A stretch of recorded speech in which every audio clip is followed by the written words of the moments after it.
this or signed this big deal. So like this is like my first slow day, and Around as Climbing the Pocket Network presents Jayson and the boys talking everything Minnesota Vikings. Watch the countdown timer. Away we go again. Lost like I'm lost on purpose. If found, please return to. Girl, don't you know I'm lost on the road? I've been here before. When I get home, when I get home. Girl, don't you know I'm lost on the road? I've been here before. When I get home, when I get home. My vision blurry, I'm paying the cost. I'm not enough. In fact, it's even better when you're not involved. When I miss your call, I feel that I evolve. Cause at your mention, I am more dependent than a college student on their parents or an old person on their pension. Not to mention, when you hit me on WhatsApp without attention, and a bad booty bitch watch, then she looks tempting. Look, my Achilles heel is when I said what I feel, you said, baby, come home, and I don't think that I will, cause all this motherfucking stress is gonna get me killed.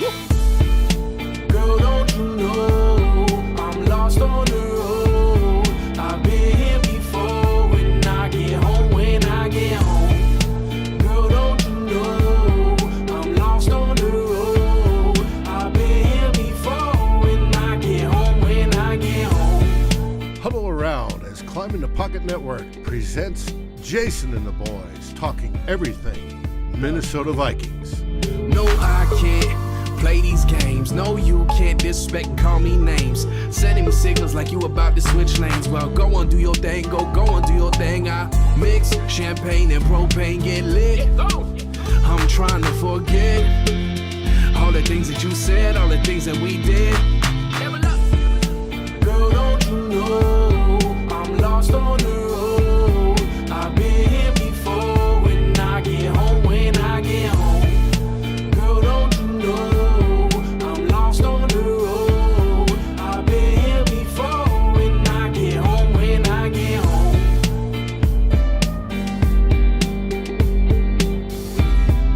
Watch the breakdown. And I get home when I get home.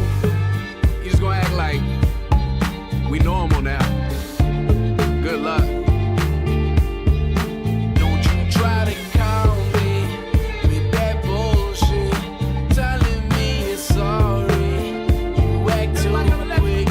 That's somebody else's problem now. You're somebody else's problem now. Don't you try to call me with that bullshit, telling me it's sorry. You act too quick. That's somebody else's problem now. You're somebody else's problem now.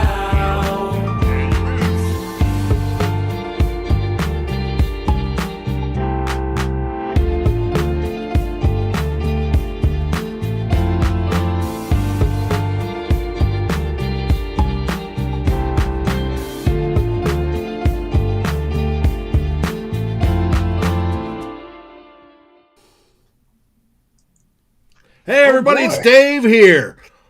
Yes, I'm still here. Grandson number 2 has not been born yet. Will be shortly though. But until then, I've got all the guys above me. Let's knock this one out of the park. Go for it, Jayson. Dave coming in with the energy. I'm loving it. I'm loving it. And we are back. We are live. And we got a version of the full crew here. And so, Eric isn't here. He's normally where we kick things off. So I guess I got to go to Myles next. Myles, my man, new angle. How's it going? Hey, new computers, new angles. You know what I'm saying? No, things are good. There we go. Short, sweet, to the point. The next doctor on the show, Nick, my man. How you doing? How you been? I'm good, man. Work's been crushing me lately, but we just wrapped up a big project, so I'm finally getting ready to dip in my toes to free agency. How are we going to fix the Vikings? Maybe watch some draft tape. It's getting to be that time, so All I'm right. looking forward to it. Well, glad to have you back. And last but certainly not least, we're going to talk a little O-line today. So we have the one, the only, Freeze Football, How we doing, How's man? it going, guys? It's great to be on the show. I'm pumped. I'm ready to go. Let's talk some big guys, right? All right. So, like the first topic I wanted to jump into today, friend of the program, Luke Braun, dropped an article for Zone Coverage, and he basically said that the Vikings' offensive line strategy is broken. And so, Vikings fans, I think that's probably the one thing we've been able to agree on for a really long time is that the offensive line for the Vikings is not good enough. They tend to be decent at at run blocking. Not so How great. dare you? How dare you? I Jay? know, right? Not so great at pass blocking. And so Luke really pointed out that the Vikings kind of boom bust strategy of going after great athletes who maybe aren't as polished or, undersized, older, I guess higher pedigree folks just hasn't really worked out. And so, Nick, maybe start us off here because one of the things that people will say to maybe defend Rick Spielman and all this is that, well, he's thrown assets at the offensive line. Everyone across the offensive line except for, he who shall not be named was a first or second round pick. So yeah, talk to me. What are your thoughts when you think about kind of what Luke is saying here about just like the strategy, the overall philosophy that the Vikings are using is bad and needs to be thrown out, and we need to do something different. Yeah, I guess I'm sympathetic. I think it's true that the Vikings are not, their offensive line has been consistently bad. I think we can all agree to that, particularly in pass protection. There's a lot of different reasons for that, though. I agree with you, Jason, that it's not for lack of investment in the offensive line. Not just the last few years drafting Bradbury in the first round, drafting Ezra Cleveland, and who am I forgetting? Brian O'Neill in the second round last couple of years. Like that's a lot of draft capital. Most teams do not invest that much draft capital in the first two rounds into their offensive line. And then they've had a lot of really big, some of the marquee free agencies of Rick Spielman's last 10 years have been on the offensive line, whether it's Riley Reif, whether it's Mike Remmers, Alex Boone. Not all of them work out, but they've gone out and they've signed some pretty significant free agents. They've also tried. They were really in on Trent Williams last year before Ezra Cleveland fell to them in the draft. So they've got strategies out there. It's not really coming together. And we're not seeing a Wyatt Teller come out. We're not seeing a David Bakhtiari. These late round guys pan out. We're drafting athletes, and they are competent guys. They find Rashad Hills out there, but I agree with Luke that we find projects and athletic guys with upside, and that tends to pan out at a lot of other positions. On the offensive line, though, I don't know if it's coaching. I don't know if or just the scouts are not finding the right guys. Maybe it's just bad luck. Some of it is bad injury luck. If you remember back to 2016 when like everybody was hurt. There's a lot of different things that go into it. I feel like the answer right now isn't throw more money at it or throw more draft capital at it. I feel like they've done a lot of that. And they've kind of figured out the tackles at least, but that's the hard part. So it's really just a matter of find guard play that isn't going to tank the whole thing. As we saw last year, it really just takes one Drew Samia. It doesn't matter how good Riley Reif, Brian O'Neill, Ezra Cleveland, Bradbury are playing. The interior had a little more struggles, but like one Drew Samia is going to to destroy the whole thing. So, I think they need to go the Chiefs route where they just find one vet minimum guy, one Kelechi Osemele out there. Doesn't take a lot. Just get somebody like that, and then I feel like that would go a long way to help fix their problems. So Myles, I know that you and Luke had a nice back and forth, kind of talking about it, and often Rick Spielman is kind of the one who takes all the heat from Vikings fans when it comes to the offensive line and the fact that it's not good. But like Nick just pointed out, Rick has invested a lot in bringing players in either in free agency or via the draft. I guess what's the other side of that equation? And I guess what is it that you're maybe seeing, not seeing from a coaching standpoint? And then Matt, you can jump in and maybe let us know what you're seeing on tape. But what is it that you feel is going down with the Vikings players when they get here that just does not allow us to develop players like some of these late round guys that we see emerge from other teams? Yeah, I think that's a great point, and that's kind of what I was getting at with Luke is Rick Spielman seems to always get the blame for anything that goes wrong with the Minnesota Vikings, but the front office and the scouts, they can only do so much. But at the end of the day, the philosophy they're being driven, especially Rick Spielman and finding offensive linemen, that philosophy is coming from the offensive system that they run. So find me athletic guys that can move, like ideal weights, ideal agility, all those things. Rick Spielman's not choosing those players and those specific traits because that's what he likes. He's choosing those traits because that's what his coaches like. And so when you're going out and looking for specific traits that your coaches are looking for to fit their scheme and their system, I think you're not always going to hit. And of course, it's not always just, Rick Spielman's not always going to be 100% here. But at the same time, it's also once he identifies some of these players, it's on the coaches to develop those players to become what they want them to be.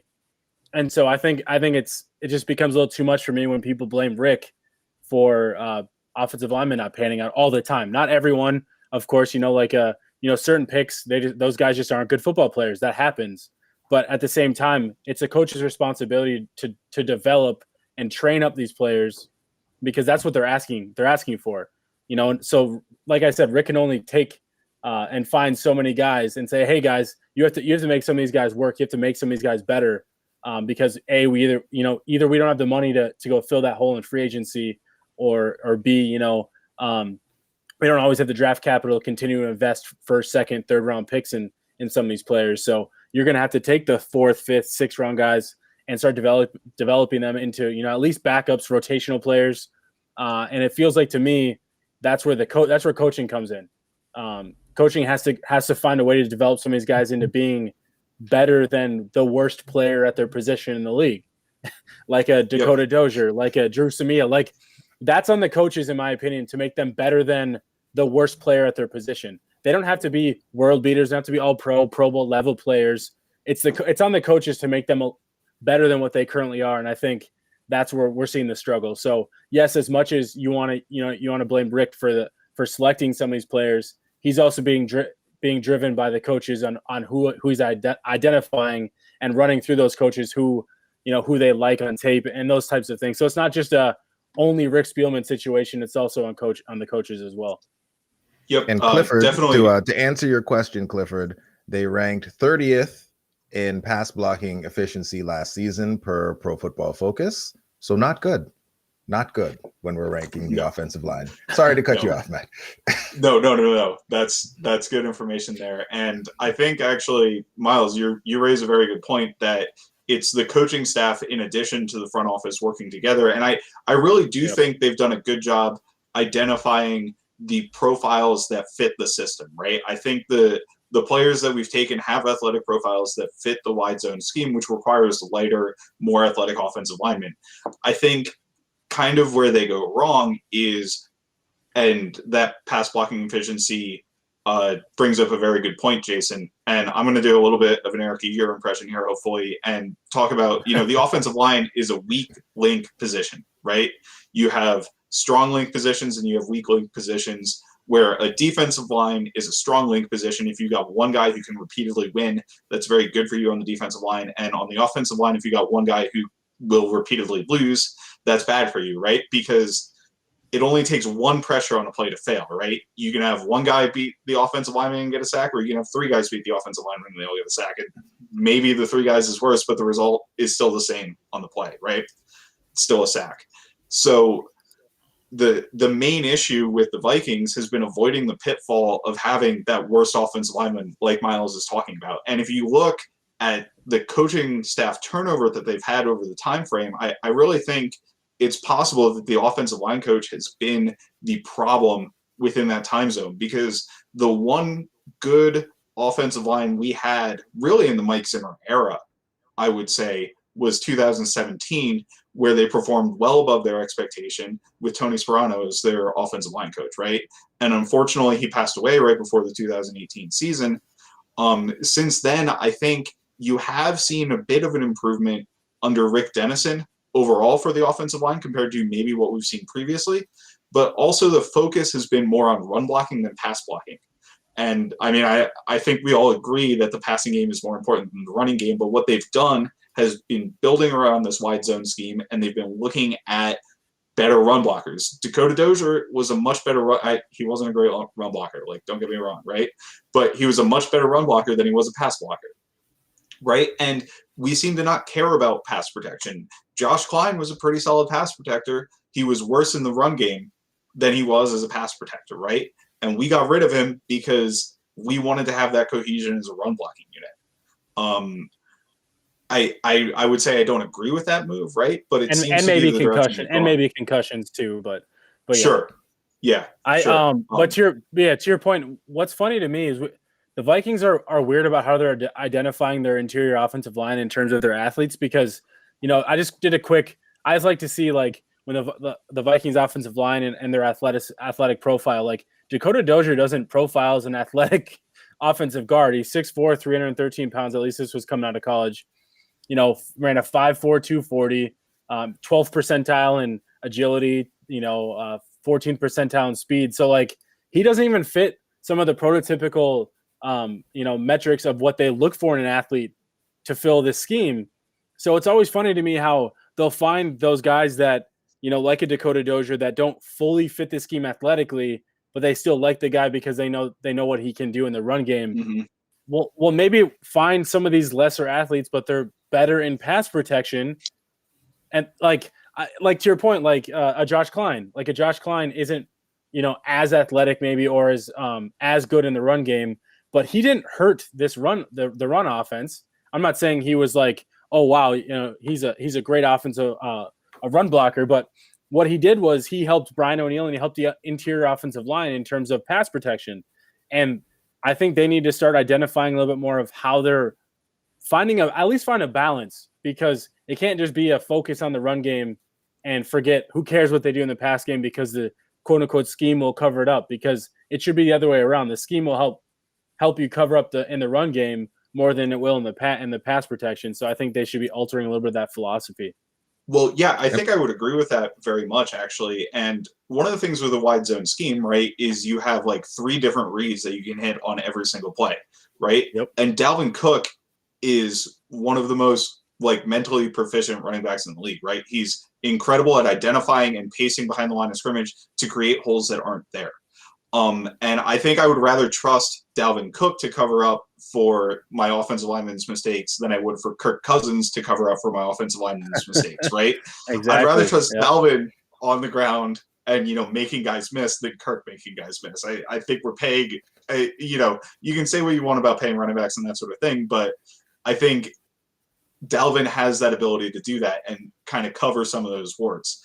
Another guy like Pat Elflein, who I really loved Pat Elflein coming out of school, right? And it's unfortunate he didn't pan out. He was just never very good.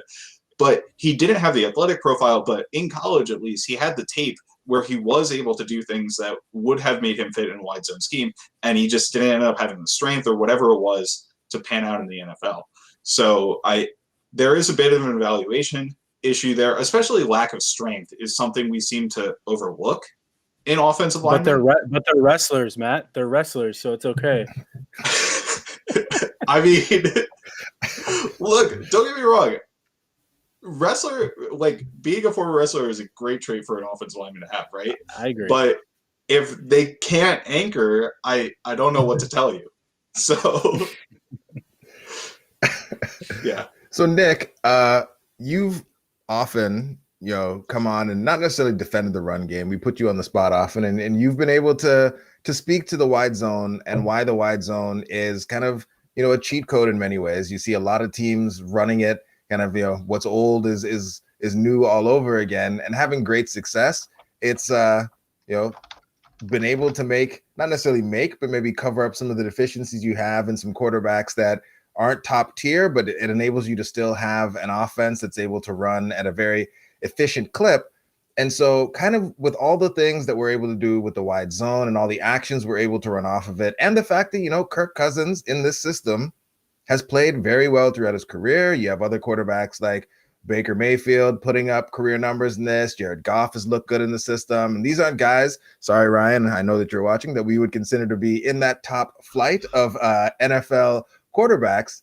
So the Vikings, really, really, really focus on players who can run that scheme on the offensive line, where do you see the trade-offs that potentially might come? Were they to maybe focus less on, wide zone run fit for their offensive linemen, for the offense overall, if they were just to get some dudes who could just drop back and pass protect?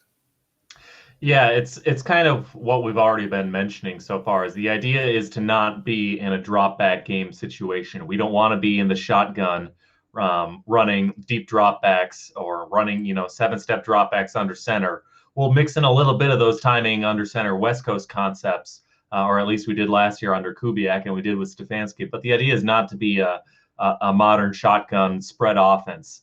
It's to be under center, and you're either going to be handing it off for a wide zone type run, or you're making it look like a wide zone type run and setting it up for explosives downfield with the boot action and the play action. So we don't want to be in a situation where we're passing 60 times a game, because that's not sort of the team we've set ourselves up to do. McVay's Rams take it to the extreme, and really the Titans did too, where it's it's either we're running it down your throat with another wide zone run, and we're going to do it again, or we're going to do play action. They kind of take to the extreme where they do very, very little just sort of drop back passing. And I feel like that works when you're ahead and you're not trying to dig yourself out of a hole, but it makes you very unlikely to carve comebacks out when you're up against a defensive line that can pin your ears back. So I do think, and I agree really with what Matt's saying, that Dalvin's the type of running back who can make up for bad run blocks. I think you saw this a lot with Josh Klein, where I don't think Josh Klein was a terrible run blocker, but he didn't have any splash highlight run blocks. He had a lot of stalemates and occasionally a lot of plays where he wasn't quite getting all the way around, or wasn't quite sealing, wasn't quite climbing to the second level, but he got a piece of the next guy. Dalvin can work with that. But when it comes to Kirk Cousins, if Garrett Bradbury's getting bull rushed back into the pocket, Kirk can't do anything about that. So I do think there's a trade-off to be made. There's a team philosophy to think about. And I kind of agree. They're probably overestimating just how important the run game is, because they think of it not just as the run game, but it's also, play action. Pass blocking is a lot like run. It's it's the same initial footwork. A lot of things the same idea. So just they're thinking of themselves not as a straight shotgun or straight drop back passing offense, because that's not who they want to be, and that makes sense when you're trying to be like the Rams or the Titans or the Browns or whoever. But I think we just have to realize that's setting yourself up for tough situations in 2-minute drills, in comeback situations, and end of game situations where a lot of the games are going to be decided. And I do think they should probably investing a little bit more in guys who can handle a 3-technique defensive tackle one-on-one for more than 2 seconds. So I think they're underinvesting. I think what we've seen is the light, a lighter Brian O'Neill on the edge at tackle. You can get away with having a lighter offensive tackle than you can in the interior. I mean, because for Brian O'Neill, he's going up against guys that aren't 290 pounds, 330 pounds, all the variety of D tackle ranges for weight. So they can get away with a little bit more of that, not needing to be 315, 320 pounds. Whereas Garrett Bradbury, Pat Elflein, those guys were 300, 303 pounds, 305 pounds, playing against guys that are 330, and Akeem Hicks. How are you going to ask some of these guys that are that weight to anchor against a guy like an Akeem Hicks, for example? It just doesn't seem fair.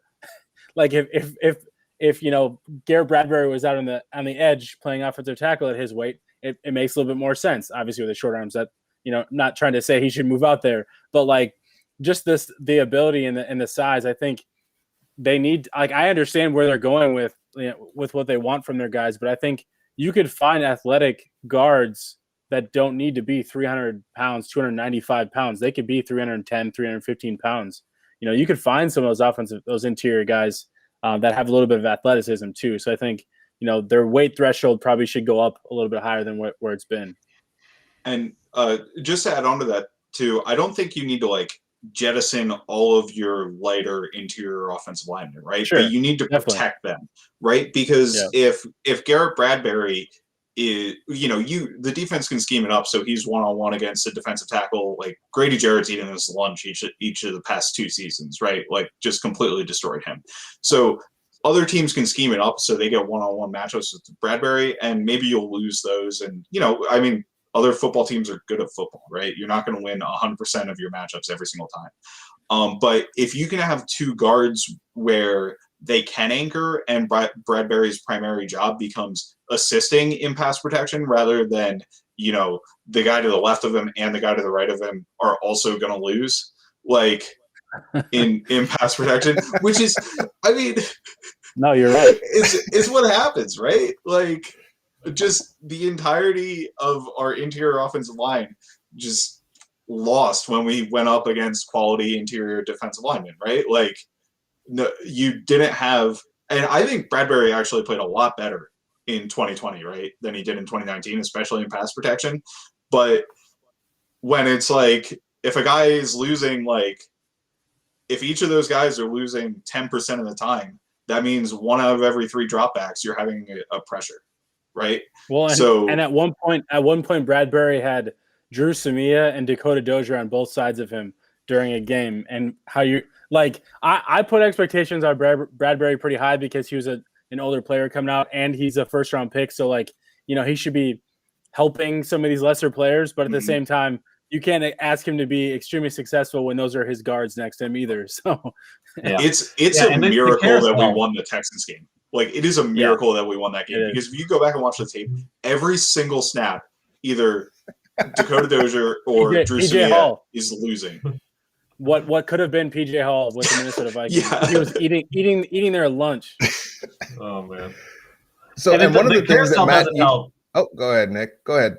Like the carousel is not helping. Like, the fact, like, that we lost to, like, every other stunt that we went up against is, the fact that, like, there's a new guard starting opposite Bradbury on both sides every other week. Like, you just got to find guys who work and commit to them and give them some chemistry and allow them to communicate, because otherwise, every single tech stunt is going to result in pressure right in Cousins' face. So, and I think that's why Dakota Dozier was the starter for 16 games. Was they didn't want to continue to mess with. They had all that rotation going at right guard because of the injuries, and so they didn't want to create an additional evolving door at left guard too if they were going to move and take bench Dakota Dozier for not playing well. I think they were like, well, we can handle how bad he is, even though he was really bad. And so the thing, like, Matt, you pointed back to 2017, where it's like the last time that you felt like, the pass blocking was competent. So I just went and looked it up, and like, none of the offensive linemen that year for the Vikings were what anyone would consider to be like a stud.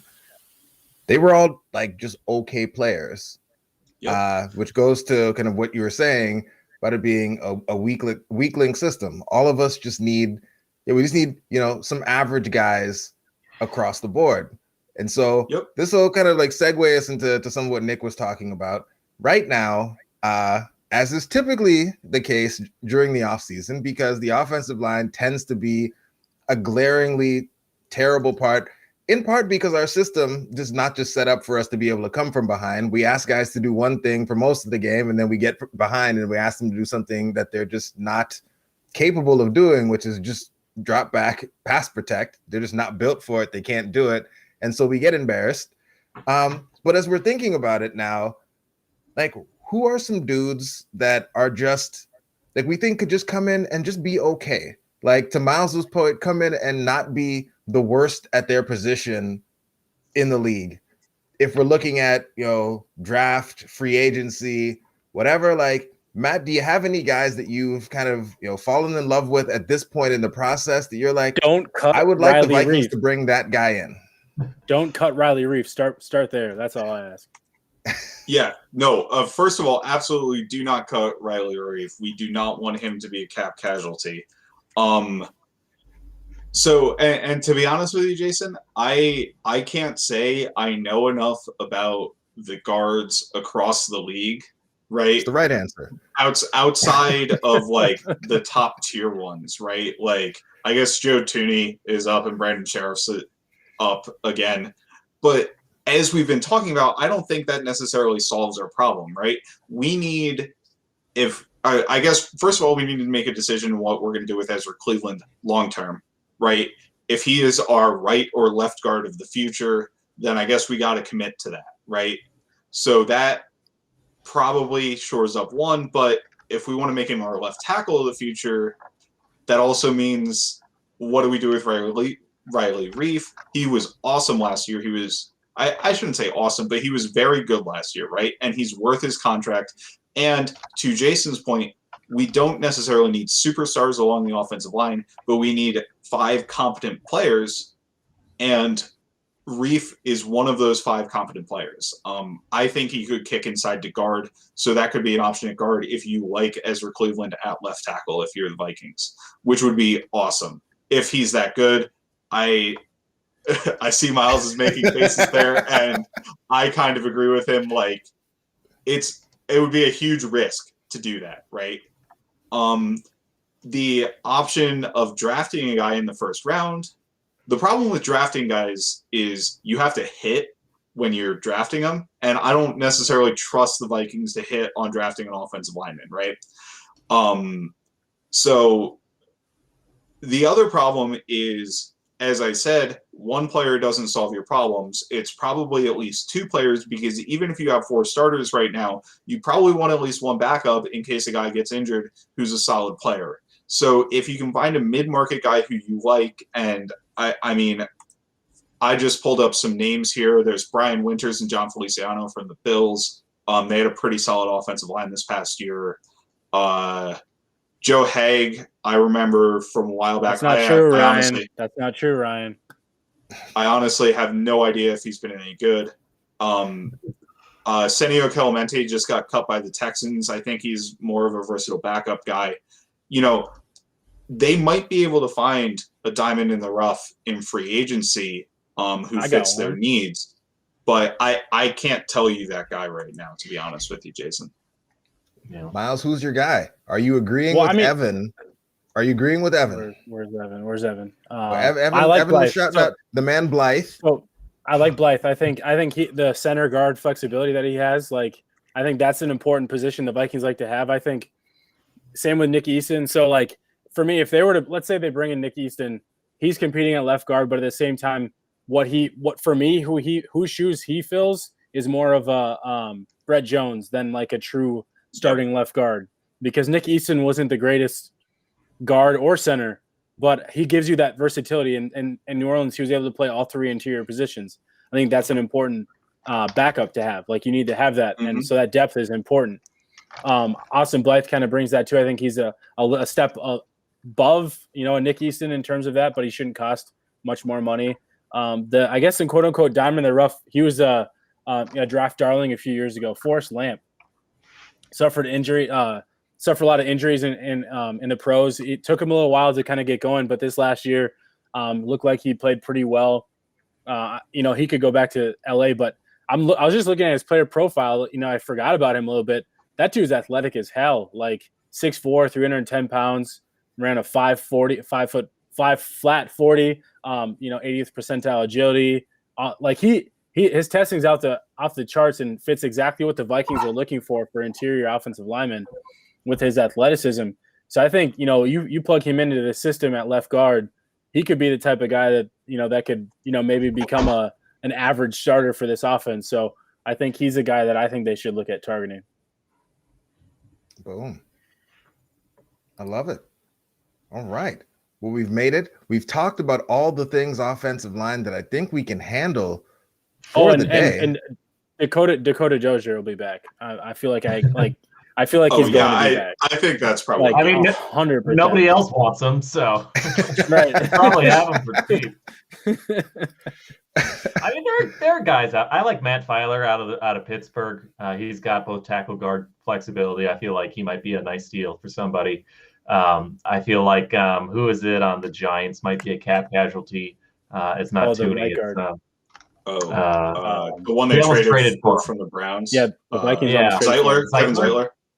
Yeah, I feel like he might be out due to the cap crunch and the Giants, with the fact that they have other young guys coming along. Those would be kind of like not the bargain bin guys, but also not $15 million a year, like you'd get with Scherf or whoever. So I don't know. There's a few guys. I mean, Blythe is pretty obvious. The one thing that worries me about Blythe is anytime you're looking at a guy who's like mostly a center, but also can play guard. Is he also going to get walked back into the pocket when he's like on straight dropbacks? Well, So, he was actually a guard. He was actually a guard before they kicked him into center. He was their right guard when they went to the Super Bowl. So the last 2 years has been more around center because I think they needed the scheme. So right. I mean, Calais Emily, he's a free agent again. The Chiefs signed that guy, and he was like immediately good. Meanwhile, we're struggling with Dakota Dozier. So he doesn't fit the scheme at all, which is a shame because he was awesome back in the day with the Raiders. Yeah, and the Ravens. I guess he started with. I'm starting to hate this guys, even though you don't need to spend a first rounder on it. Please, God, no. Did someone say that? No. No, only on Vikings Twitter, or on Reddit, or on Facebook, or on Discord. Basically, anywhere Vikings fans talk about football online. So here, Yes, real quick. If the Vikings were to draft another offensive lineman in the first round, and let's say that the offensive lineman was their left guard, their offensive line would consist of a highly paid Riley Reef, that first round pick, another first round pick at center, a second round pick at right guard, and a second round pick at right tackle, and it still wouldn't be a top 10 offensive line. But people are like, keep doing it. I'm like, yes, keep reinvesting in the offensive line. It doesn't have to be in the first round.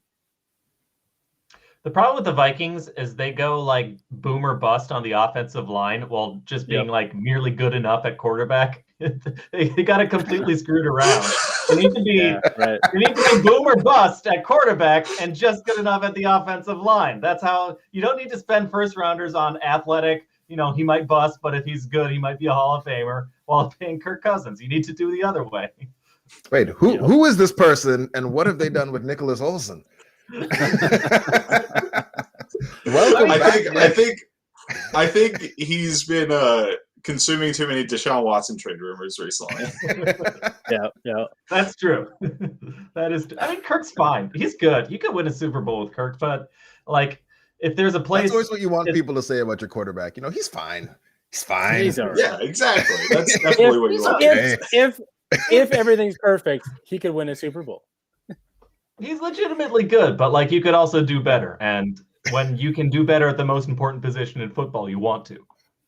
All I ask is if they're going to pay him the money they pay him, you can't fill every single hole because you don't have the same cap space. So you're going to have to ask that same player to step up a little bit and fill some of those holes with their play, and improve like an offensive line, like your left guard. Of course, you don't want that left guard to be the worst left guard in the league, but at the same time, your quarterback should be able to overcome an average left guard. Like it doesn't have to be elite for you to be, for you to overcome it. So that's all my thing is. I'm not gonna lie here. Kirk did a better job at that last year than I think he has ever has. And I expected him to. Like, I did not expect him to play as well under pressure as he did last year. But it takes a really elite player to completely overcome that, and Kirk's not that. So, all right, agreed. I don't think there's anything that's going to top that for this show. So, gentlemen, we've made it all the way through. Viewers, thanks for watching. Ted, sorry that we did not give you the answers you wanted. We will not mortgage every other player on the team to get elite players across the interior. We likely will again be shopping at Dollar Tree to get players in there across the interior line. But if we hit on one of those guys from Dollar Tree, it might just be good enough to be good enough. Hey, Rick Wagner's a free agent again. I know the Vikings wanted him a few years ago. Donnie! I know your Mad Flip's not here. Hey, they're not illegal in every state, Donnie. That's true. And definitely not in my country, so. So with that, our state just legalized I will tell Donnie. I was going to say they're even legal in Nick's state now. And like last week. Yeah, that's it. Dave, you there? Play the music. I'm here. Let's go. See everybody tomorrow night, same time, same channel. Skol, everybody. Thank you for watching or listening. As always, if you like, subscribe, and ring the bell for notifications. And if you're listening to the podcast, please rate us on your favorite aggregator. roll, everybody.